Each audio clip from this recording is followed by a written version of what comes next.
갈라디아서 1장 10절. 이제 내가 사람들에게 좋게 하랴, 하나님께 좋게 하랴, 사람들에게 기쁨을 구하랴. 내가 지금까지 사람들의 기쁨을 구하였다면 그리스도의 종이 아니니라. 사도 바울은 이 당시 오직 믿음으로 구원을 받을 수 있다는 진리를 망각하고 있는 갈라디아 교회 교인들에게 글을 씁니다. 할례와 율법을 지켜야만 구원을 얻는다고 주장하는 유대주의 거짓 교사들의 그릇된 가르침에 미혹돼 있어 신앙의 변질과 혼란을 바로잡기 위해 쓴 서신서입니다. 에덴 동산에서 아담과 하와에게 찾아와서 하나님의 말씀을 변질시킴으로써 타락을 유도한 사단과 그 하수인들은 역사 가운데서 지금도 계속 하나님의 구속사역을 방해하기 위해 우는 사자와 같이 두루다니며 삼킬 자를 찾고 있습니다. 믿는 자라 할지라도 말씀 앞에 바로 서 있지 못하고 근신하여 깨어있지 않으면 하나님의 진리의 말씀과 사단의 미혹하는 말을 구분하지 못하게 됩니다.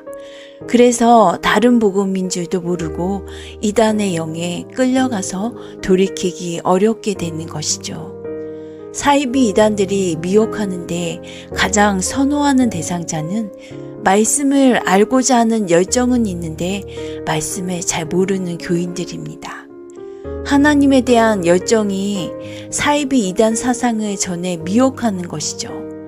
당시 유대주의자들이 바울에 대해 흠집을 내기 위해 사도권에 대해 의의를 제기했을 때 다메섹에서 부활하신 예수님을 직접 만난 사건을 설명하며 자신의 사도로서의 종된 증거를 제시합니다. 바울은 그리스도께서 죽을 수밖에 없는 인간으로 살아계실 때 사도의 직분을 주신 것보다 부활하신 후에 사도의 직분을 주신 것이 훨씬 더 권위가 있음을 명백하게 밝힙니다.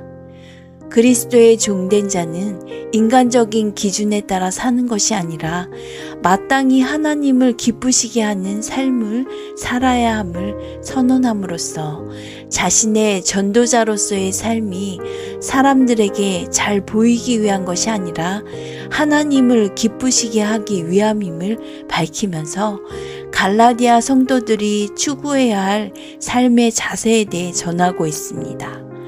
실제로 사도 바울이 뜨겁게 예수님을 만난 이후에 복음 전달자로서의 삶을 살게 됩니다.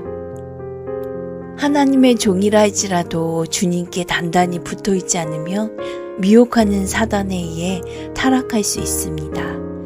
사단의 세력은 대부분 하나님의 사람인 것처럼 위장하고 성도들에게 접근하기 때문에 유혹받기가 쉽습니다. 사람의 외형적인 스펙이나 모습보다 전하는 말이 복음의 진리와 어긋나지 않았느냐와 언행일치되는 삶을 지켜봐야 할 것입니다. 사로잡힌 자들을 분별할 수 있는 영분별의 지혜는 오직 말씀과 기도라는 것을 명심해야 할 것입니다. 진정한 성도는 세상 사람들의 눈치를 보며 상황에 따라 변화되는 신앙이 아니라 절대 진리이신 하나님만을 기쁘시게 합니다. 굳건한 믿음으로 복음을 붙들고 복음의 능력을 소유한 하나님의 자녀 되길 원합니다. 함께 암송하시겠습니다. 갈라디아서 1장 10절. 이제 내가 사람들에게 좋게 하랴, 하나님께 좋게 하랴, 사람들에게 기쁨을 구하랴. 내가 지금까지 사람들의 기쁨을 구하였다면 그리스도의 종이 아니니라. 갈라디아서 1장 10절. 이제 내가 사람들에게 좋게 하랴, 하나님께 좋게 하랴, 사람들에게 기쁨을 구하랴. 내가 지금까지 사람들의 기쁨을 구하였다면 그리스도의 종이 아니니라. 갈라디아서 1장 10절. 이제 내가 사람들에게 좋게 하랴, 하나님께 좋게 하랴, 사람들에게 기쁨을 구하랴. 내가 지금까지 사람들의 기쁨을 구하였다면 그리스도의 종이 아니니라. 갈라디아서 1장 10절. 이제 내가 사람들에게 좋게 하랴, 하나님께 좋게 하랴, 사람들에게 기쁨을 구하랴. 내가 지금까지 사람들의 기쁨을 구하였다면 그리스도의 종이 아니니라.